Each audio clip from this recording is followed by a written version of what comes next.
Three. Good morning, everyone. We are Group 4, and today we will be talking to you about the Dutch influence in New York. So, what influence did the Dutch actually have on modern-day New York?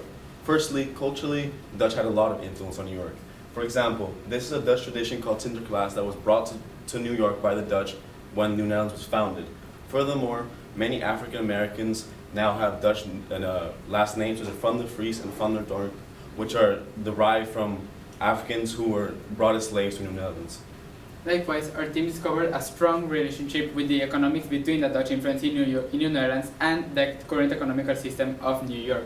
What we mean by this is that the original Dutch colonizers of New Netherlands established a heavy trade culture with the Native Americans, mainly regarding the trading of fur pelts with the Native Americans as seen in this picture.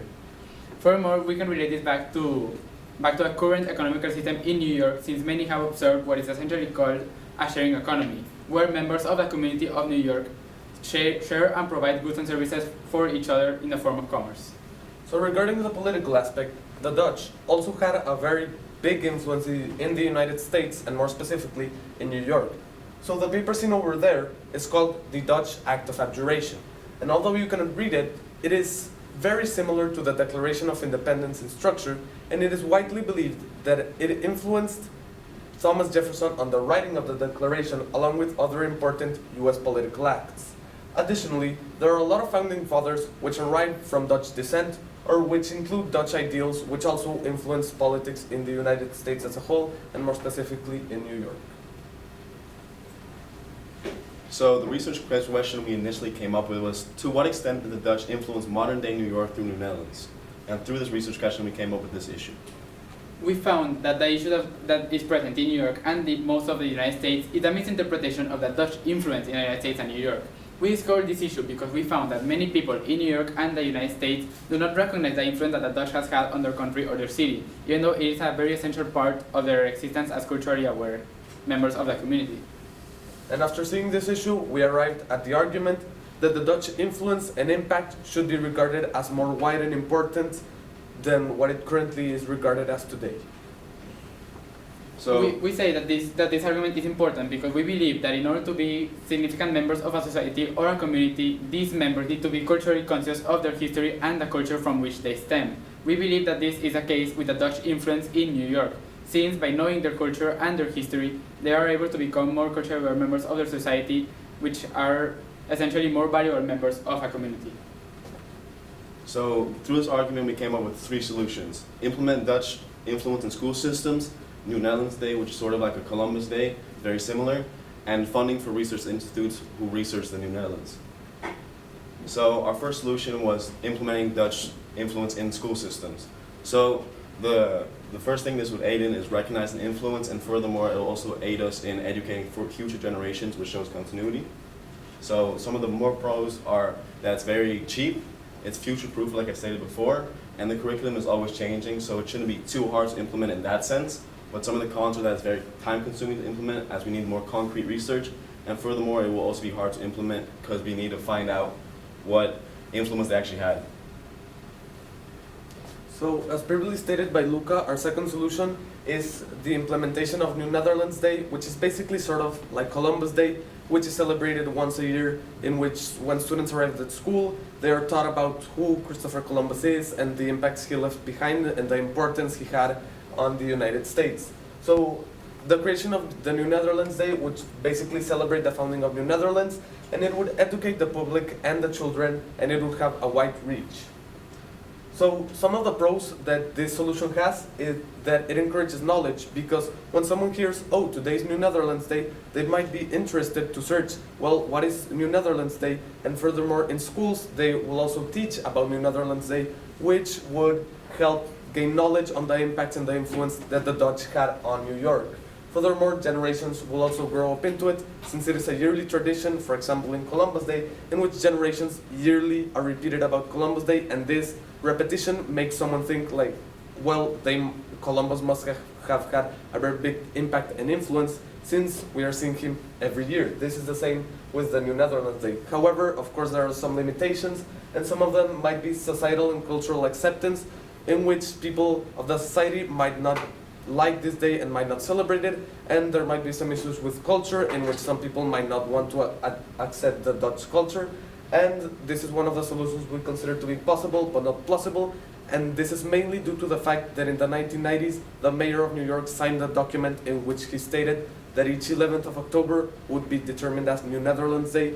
However, it was never successful, so to this date, New Netherlands Day doesn't really exist, even though it was already tried. So this is one of the most important limitations we will have to overcome, which would be to implement correctly New Netherlands Day. Our team's third and final solution is the implementation of more funding for research institutes regarding the Dutch influence through the Netherlands on the United States and New York. We believe that this is important because we will be able to finally define concretely the Dutch influence in New York and to what extent this has existed and why it is important. Through this, we would encourage meaningful research done with a purpose in order to reach a conclusion that might help other solutions or further attempts to solve the issue that we have discussed. However, we believe that it must be correctly administered. The approach that we have found is that this issue, as mentioned previously, is very direct, and we believe that it addresses the core issue of the problem, which is that even though there can be efforts done to propagate the Dutch influence to a community, this Dutch influence is not even defined fully yet, which is why we believe that first of all, defining the extent of the influence is the first step in order to solve the issue that we have proposed. However, some of the limitations that our team has found is the money, organization, and a demand for research. These are all deeply intertwined, because if there is not enough demand for the research on the Dutch influence in New York, there cannot be enough money allocated to this issue in order to provide meaningful research and conclusions that might aid us. Likewise, even if this money is provided, if it is not organized correctly, it might lead to different conclusions or conclusions that might not help us in the solution of this issue. Now, after analyzing each separate pro and con, we came up with what was the best solution. And we personally think that solution 3, funding for research institutes in New Netherlands, is the best solution. So the reason we think this is because currently there are already organizations that exist, such as the New Netherlands Institute, which already research, and all we'd have to do is fund. And one of the cons that was previously stated by Huerta was that there's no demand for it, but this is untrue. According to the New York State Library, for years, the New Netherlands Institute has fielded requests from teachers, students, and other interested readers for a concise history of the former Dutch colony in North America. So, of course, we have determined that there is an undefined influence of what the Dutch have left behind in New York. Because of this, we are recommending the implementation of a new department, of the funding of a new department on the New Netherlands Institute of Research, which would focus specifically on the impact that the Dutch have left behind through New Netherlands, because right now they mostly focus on translating documents, as Lucas said. And of course, while the Dutch influence is not determined correctly, everyone knows the English, and the English, although they have done a lot of important things, their influence is widely known more than the Dutch, because shortly after conquering New Netherlands from the Dutch, there was an 805% increase in population, most of them being English, which just because of this number makes it seem that there are a lot of English people, which makes the impacts that they left behind seem as more important, even though in some cases that might not be the case. So to conclude, our team started with a research question being, to what extent did the Dutch influence modern-day New York through New Netherlands? We found this question because we discovered that there was a huge issue regarding the misconception of the Dutch influence in the United States and New York, which led us to the argument that the Dutch should be more widely recognized as an influence on New York as a result of their presence in New Netherlands. As previously stated by all members of the team, this influence is one that certainly does exist in many aspects of New York culture and life. For example, the economic life with the trading, the political life with many of their documents being highly similar, and the cultural aspects, where certain traditions are still celebrated. This led us to our third solution, which is to implement more funding for research institutes regarding this Dutch influence. We again believe that this would be very helpful in the solution of the issue that we have discussed and the propagation of this argument, because by first of all defining the extent of the Dutch influence, this will essentially serve as a springboard for any other further attempts or solutions to solve the issue that will help create more culturally aware members of the New York community. Thank you. Thank you, Jim. A few questions for you. Luca. Describe how the content of the team presentation was changed as a result of group discussion. So before we all came to discuss as a group, me and Bustini both thought that there was very limited influence on New York by the Dutch, because both our essays, both our IORs didn't discuss it as heavily. But after talking with Huerta, we found that economically there was a lot of influence. So we added many statistics from him. And furthermore, after discussing with Alonso, we also found that the founding fathers were influenced by the Dutch. So obviously this shows that there's a lot of influence. And with this, we came to the conclusion that we need to define the influence of the Dutch. Okay. Thank you. Alonso, give one specific way that your thinking changed as a result of learning about Diego's findings.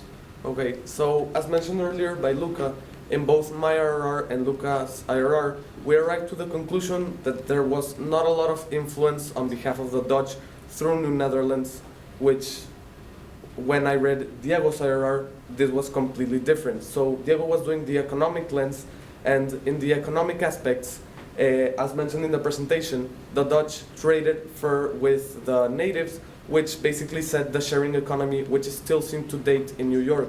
So this completely changed my mindset about what I previously thought that the Dutch influence had been on New York, which I thought there was none, to what Diego showed us about the importance of the economic impact that the Dutch had on New York. Okay, thank you. And Diego, what is a way in which your team's resolution makes you think differently about your own individual research? Okay, so initially, after conducting my own economic lens research, I discovered that there was indeed a huge relationship between the Dutch influence in the economics of the United States. However, after coming to a resolution of our team, which is that this influence and this relationship is not universal and must be first defined, I had to come to a completely different conclusion of my own thinking and my own research. I had to change my way of thinking into one that was more of, okay, the influence exists only in certain aspects and must be defined universally before being propagated to the rest of the community, which is what our main argument proposes. Okay, thank you. Thank you, team. Good job.